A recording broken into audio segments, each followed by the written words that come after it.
Good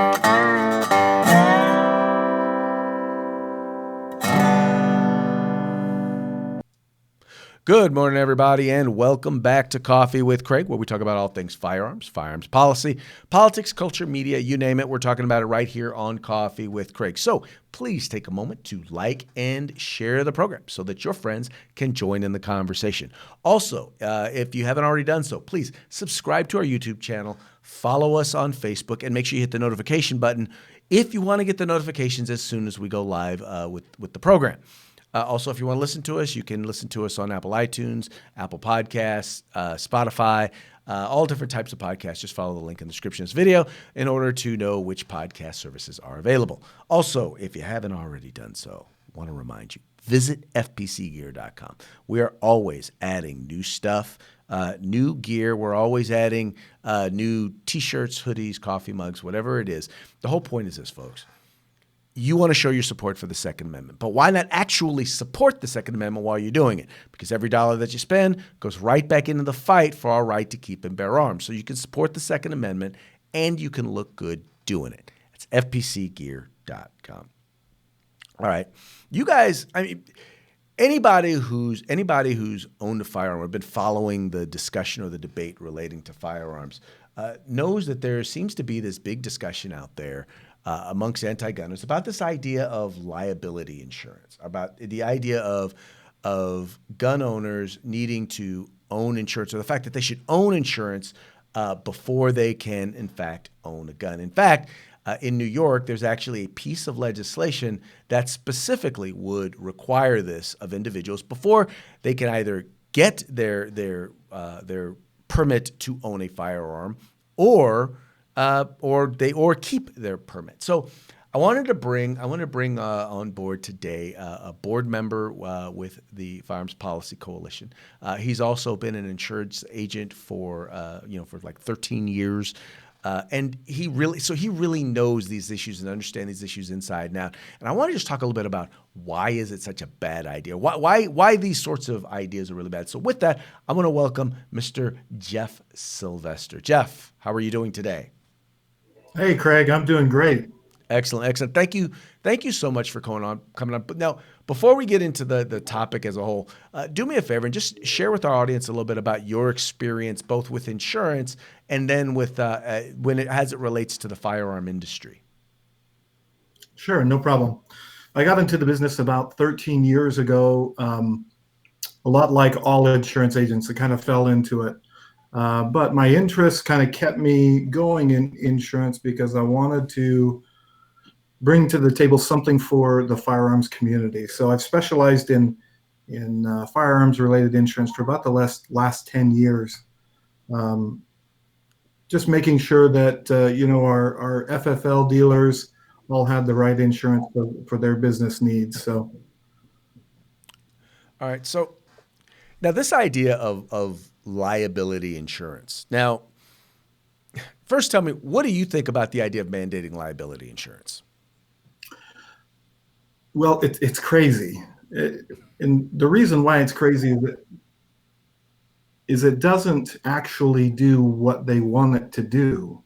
Now, I went and I looked at the text of that the New York bill that they've got coming up. That's A95 in New York. And there's a justification section in there where they talk about the need for the bill and why they want to bring about this bill. And it talks a lot about the number of New Yorkers that die every year from firearms related incidents, but nowhere in there do they give a reason about why adding a liability insurance requirement would help that number.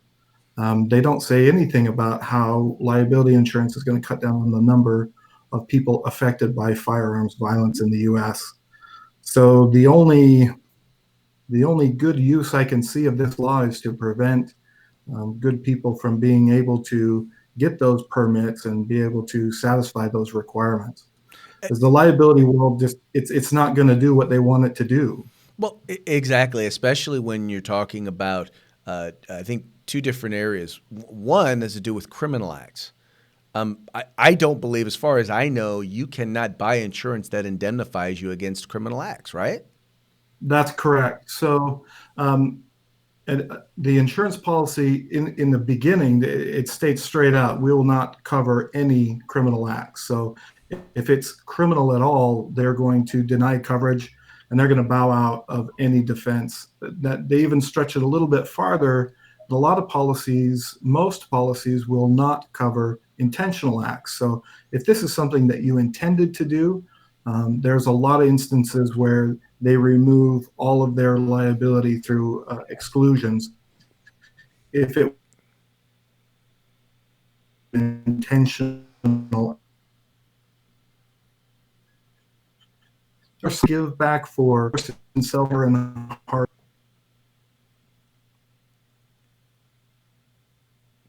Hey, do me a favor. How's your internet connection? Because we seem to be kind of going. You seem to have frozen up there for a minute.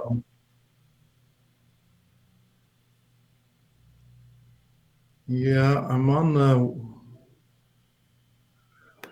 I tested it before we got on just to see how it was going, and it seemed okay. I apologize. No, that's okay. That's okay. Let's do me a favor. Go ahead and start. Go ahead and start that answer again. And if you freeze up again, then we'll go ahead and maybe we'll reboot and maybe we'll have to reboot and everything. Go ahead and just start that answer again. I can always splice it. Will you? Can you ask me the question again? Oh yeah. All right. So now, tell me. One of the things is you can't buy insurance. You can't buy insurance to indemnify yourself against criminal acts, right? Correct. Yeah, there's no policy that I'm aware of that will indemnify you even for defense. So not even the outcome of the case, but they won't even show up to defend you in a criminal liability situation. So if it's law enforcement coming after you, there's no policy that's going to show up and defend you or pay for the outcome or whatever happens from that. Most policies even go a step further and they will not cover intentional acts. So if you intended somebody harm, then they're going to deny defense in that situation most likely as well. There are a few places I've seen where there's a give back in coverage for acts of self-defense. Those are getting really, really hard to find. Mm-hmm. So now let's take a step further. I mean, even beyond this bill, there are people who are proposing bills that require insurance for, like, for example, FFLs.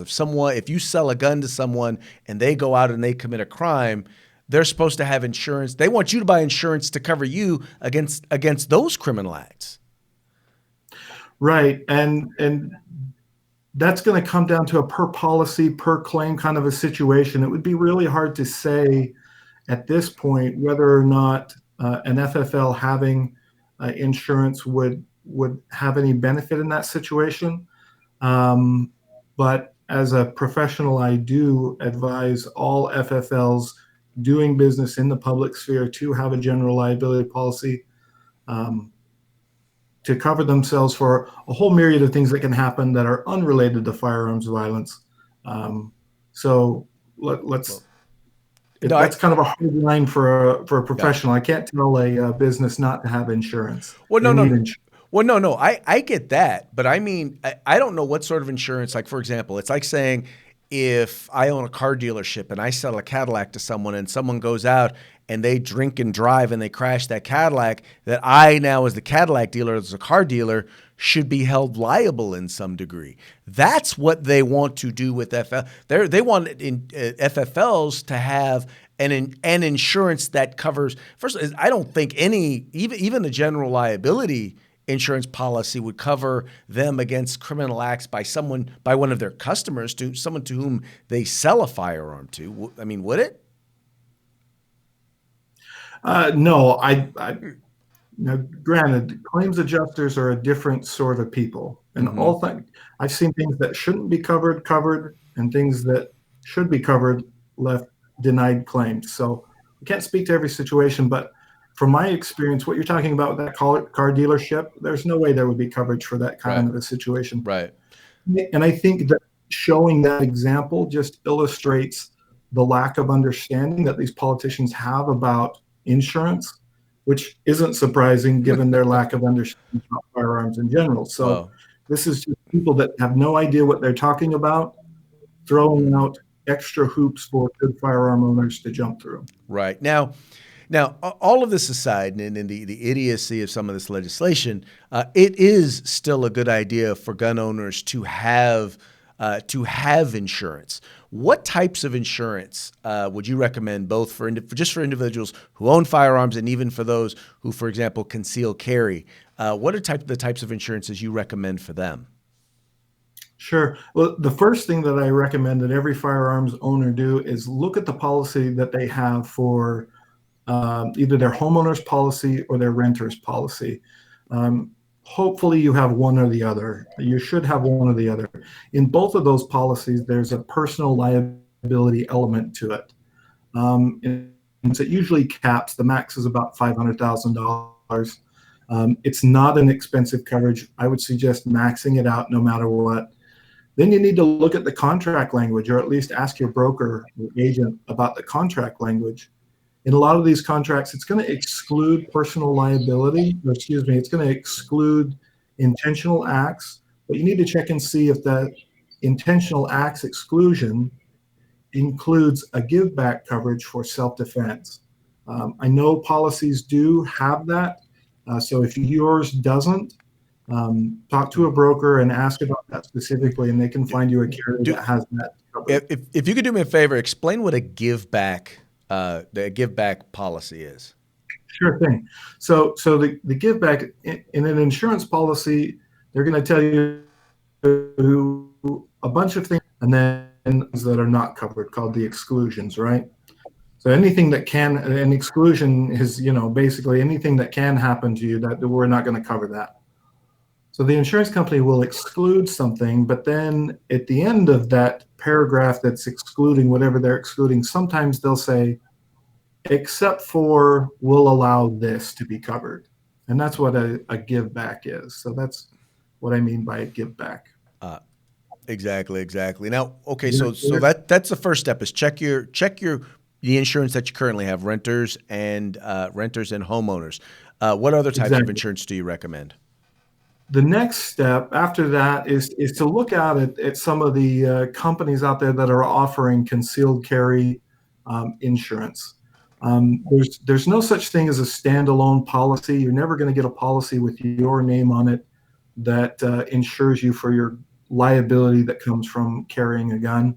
But there are some options out there. The first round of options is prepaid lawyer groups. So you can either prepay a lawyer on your own, or you can become a part of a membership group that prepays lawyer fees. The next step after that, there's only one entity that I know of that has this policy, but there's a group insurance policy through a reputable carrier that has coverage for civil cases only. So no criminal defense, but if you're involved in a civil suit and you need defense, this group policy actually will show up and defend you for a civil liability claim. So that'd be like a wrongful death suit or something of that nature. Okay. Any other types of insurance folks should be looking at, or is that pretty much kind of fill the gamut? To my knowledge, that's all that exists for us in the firearms world as far as liability goes. You got to remember, this is a huge question mark, right? It's a catastrophic loss if there's any loss at all. So the insurance companies are looking at this like, no way, hell no, twice on Sundays, and not with a 10-foot pole. Do we want to run a policy that would cover you guys for this? Mm-hmm. There just never would be enough premium in it for the insurance companies to make money. Right. Okay. All right. Well, hey, I want to thank you for coming on, because I think one of the things you did was, number one, help debunk some of the idiocy that they're trying to do in terms of these insurance trying to mandate these insurance requirements, but also kind of providing some guidance to our viewers about the sorts of things they need to be looking for and how to indemnify themselves and protect themselves in the event that, God forbid, they should ever have to use their firearms in self-defense. So thank you so very much. And do me a favor, let our folks know how they can get a hold of you if they have any, if they're looking for firearms insurance, if they're an FFL or anything like that. How do they get in contact with you? If you need information about firearms-related insurance, you can always You can find me through jamesgparker.com, or you can email me direct at jeff.sylvester@gmail.com. It's the easiest way to get a hold of me. Excellent, sir. Thank you so very much. We very much appreciate you coming on and appreciate your and your support of the firearms community and all the work that we do here at the Firearms Policy Coalition. You are the man. Thanks, Craig. Appreciate it. All right, everybody, that is Jeff Sylvester. All right, folks. Well, hey, that's going to be it for today's Coffee with Craig. We very much appreciate you guys tuning in. We appreciate you liking and sharing this program, telling your friends about the Firearms Policy Coalition, because, as we always like to say, we are the home in the fight for civil rights. Got to use them or you're going to lose them. You guys take care. If you like our videos, follow, subscribe, like, and share.